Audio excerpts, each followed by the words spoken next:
تو فرمایا ولا تقف ما ليس لك به علم ان السمع والبصر والفؤاد كل اولئك كان عنه مسؤولا، ان میں سے ہر چیز کے بارے میں تم سے پوچھا جائے گا۔ تم نے آنکھیں بند رکھی، مشاہدہ نہیں کیا ہماری کائنات کا، تم نے کان بند رکھے، علم جو بھی جمع ہو گیا تھا اس کو تم نے سنا نہیں، تم نے اپنے عقل پر تالے ڈالے رکھے، اس سے کام نہیں لیا تم نے۔ ہم نے تمہیں یہ فیکلٹیز دی تھی، ان السمع والبصر والفؤاد کل اولئک کان عنہ مسؤولا، ان میں سے ہر شے کے بارے میں تم سے حساب کتاب ہوگا، سوال جواب ہوگا۔ استعمال کیا کیوں نہیں؟ جو آخرت پر یقین نہیں رکھتے وہ قرآن پر عمل نہیں کریں گے، دعویٰ کریں گے قرآن پر ایمان ہے ہمارا، عمل تھوڑے کریں گے۔ عمل ہوگا تو آخرت کے یقین سے ہوگا کہ بعد سے بعد الموت ہے، اللہ کے حضور میں حاضری ہے، جواب دہی ہے، جزا و سزا ہے، اس کا یقین ہوگا تو عمل ہوگا۔ ورنہ عشق رسول کے دعوے بھی ہوں گے، محفلیں بھی ہوگی، میلاد بھی ہوگی، جلوس بھی ہوں گے، عمل نہیں ہوگا، اتباع نہیں ہوگا رسول کا۔ عمل کا سارا دار و مدار جو ہے وہ آخرت کے ایمان پر ہے۔ اس لیے فرمایا وَأَنَّ الَّذِينَ لَا يُؤْمِنُونَ بِالْآخِرَةِ أَعْتَدْنَا لَهُمْ عَذَابًا أَلِيمًا، جو لوگ آخرت پر ایمان نہیں رکھتے پھر ان کے لیے ہم نے بہت دردناک عذاب فراہم کیا۔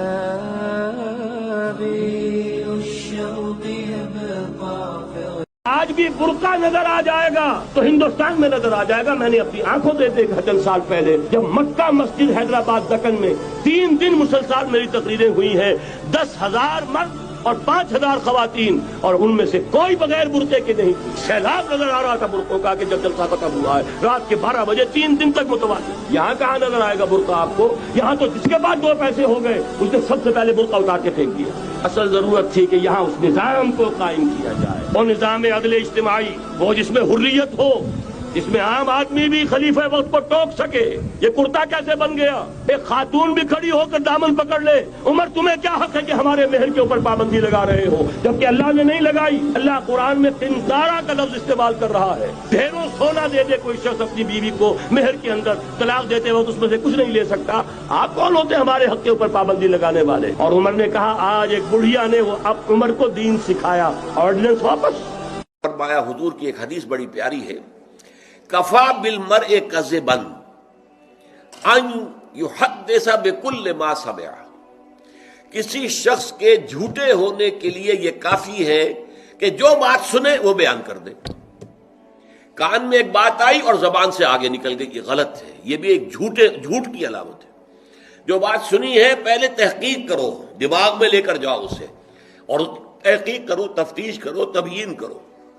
اگر وہ بات صحیح ہو تو تمہاری زبان سے نکلنی چاہیے، ورنہ اگر وہ بات جھوٹی تھی تو اس جھوٹ کے پھیلانے میں تم بھی شریک ہو گئے۔ جھوٹ جو ہے وہ مزید آگے جا رہا ہے تمہارے ذریعے سے، لہذا یہ بھی ایک قسم کا جھوٹ ہے، حالانکہ آپ نے جھوٹ بولنے کا ارادہ نہیں کیا ہے، آپ کی نیت جھوٹ بولنے کی نہیں ہے۔ بھئی میں نے یہ سنا ہے، جو کچھ اللہ نے دیا ہے، جسم و جان کی توانائیاں ہوں، صلاحیتیں ہوں، قوتیں ہوں، مال ہو، اولاد ہو، لگا دو، کھپا دو، صرف کر دو اللہ تعالیٰ کے دین کے غلبے کے لیے۔ یہ ہے انفرادی خلافت۔ جان لیجئے جب تک افراد اس خلافت کا حق ادا نہیں کریں گے، اجتماعی خلافت کبھی نہیں آئے۔ آرزویں کرتے رہیے، لیس بامانیکم ولا امانی اہل الکتاب، نہ تمہاری خواہشوں سے کچھ ہوگا نہ اہل کتاب کی خواہشوں سے ہوگا۔ انہوں نے بھی کیا ہے تو بڑے پاپڑ بیل کر کیا ہے جو کچھ کیا ہے، اور تمہیں بھی کرنا ہوگا تو بڑی طاقت صرف کر کے اور محنت کر کے قربانیاں دے کر کرنا ہوگا۔ یہ محض دعاؤں سے بھی نہیں ہو سکتا، دعائیں منہ پر دے ماری جاتی ہیں۔ جو کچھ کر سکتے ہو کر گزرو، پھر دعا مانگو، دعا قبول ہوگی۔ اگر یہ نہیں ہے تو دعا منہ پر دے ماری جائے۔ آج بھی برقع نظر آ جائے گا تو ہندوستان میں نظر آ جائے گا۔ میں نے اپنی آنکھوں سے دیکھا چند سال پہلے جب مکہ مسجد حیدرآباد دکن میں 3 دن مسلسل میری تقریریں ہوئی ہیں، 10,000 مرد اور 5,000 خواتین، اور ان میں سے کوئی بغیر برقعے کے نہیں۔ سیلاب نظر آ رہا تھا برقعوں کا کہ جب جلسہ ختم ہوا ہے رات کے 12 بجے 3 دن تک متواصل۔ یہاں کہاں نظر آئے گا برقع آپ کو؟ یہاں تو جس کے بعد 2 پیسے ہو گئے اس نے سب سے پہلے برقع اتار کے پھینک دیا۔ اصل ضرورت تھی کہ یہاں اس نظام کو قائم کیا جائے، اور نظام عدل اجتماعی، وہ جس میں حریت ہو، اس میں عام آدمی بھی خلیفہ وقت کو ٹوک سکے یہ کرتا کیسے بن گیا؟ ایک خاتون بھی کھڑی ہو کر دامن پکڑ لے، عمر تمہیں کیا حق ہے کہ ہمارے مہر کے اوپر پابندی لگا رہے ہو؟ جبکہ اللہ نے نہیں لگائی۔ اللہ قرآن میں قنطارہ کا لفظ استعمال کر رہا ہے۔ ڈھیروں سونا دے دے کوئی شخص اپنی بیوی کو مہر کے اندر، طلاق دیتے وقت اس میں سے کچھ نہیں لے سکتا۔ آپ کون ہوتے ہیں ہمارے حق کے اوپر پابندی لگانے والے؟ اور عمر نے کہا آج ایک بڑھیا نے وہ اب عمر کو دین سکھایا، آرڈیننس واپس۔ اقصا جس دن گری طوفان ہوگا پورے عالم اسلام، پھر ان حکومتوں کی کوئی حیثیت نہیں ہوگی۔ یہ جیسے وہ پاکٹ یونینز ہوتی ہے، لیبر یونینز، پاکٹ یونینز، یہ ساری حکومتیں کیا ہیں؟ یہ امریکہ کی جیب کی جو ہے حکومتیں ہیں، ان کے پٹھو، ان کے اعلی کار۔ بہرحال یہ ساری صورتحال ایسی ہے کہ وہ تلے ہوئے ہیں اب اس بات پر کہ اپنے اس ایجنڈا، وہ 5 point agenda, Armageddon, creation of greater Israel, demolition of مسجد اقصی، اور وہاں پر تھرڈ ٹیمپل کی تعمیر، اور اس کے بعد تھرون آف ڈیوڈ لا کر وہاں رکھنا۔ اس کے بعد یہودی سمجھتے ہمارا مسیح آئے گا، وہ وہاں بیٹھ کر پوری دنیا پر حکومت کرے گا۔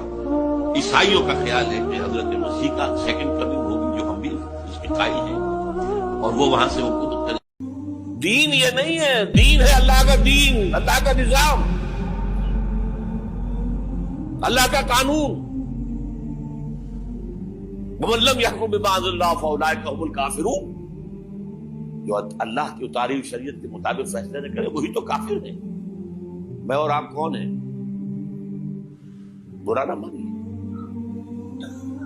فیس دی فیکٹس۔ اور یہ فتویٰ کس کا ہے؟ اللہ کا ہے۔ وَمَن لَّمْ يَحْكُم بِمَا أَنزَلَ اللَّهُ فَأُولَٰئِكَ هُمُ الْكَافِرُونَ وَمَن لَّمْ يَحْكُم بِمَا أَنزَلَ اللَّهُ فَأُولَٰئِكَ هُمُ الظَّالِمُونَ وَمَن لَّمْ يَحْكُم بِمَا أَنزَلَ اللَّهُ فَأُولَٰئِكَ هُمُ الْفَاسِقُونَ۔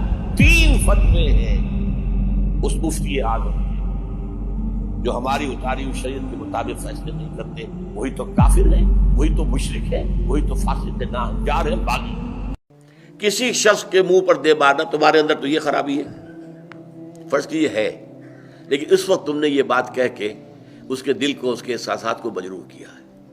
ویسے اگر اصلاح کا جذبہ ہو، علیحدگی میں کہیں جا کر کہو بھائی یہ آپ کی یہ معاملہ مجھے کچھ ٹھیک معلوم نہیں ہوتا، آپ اس کی کچھ درستی کیجئے، اصلاح کیجئے، یہ طریقہ صحیح ہے جو کرنا چاہیے، جس کے لیے کہ تلقین ہے۔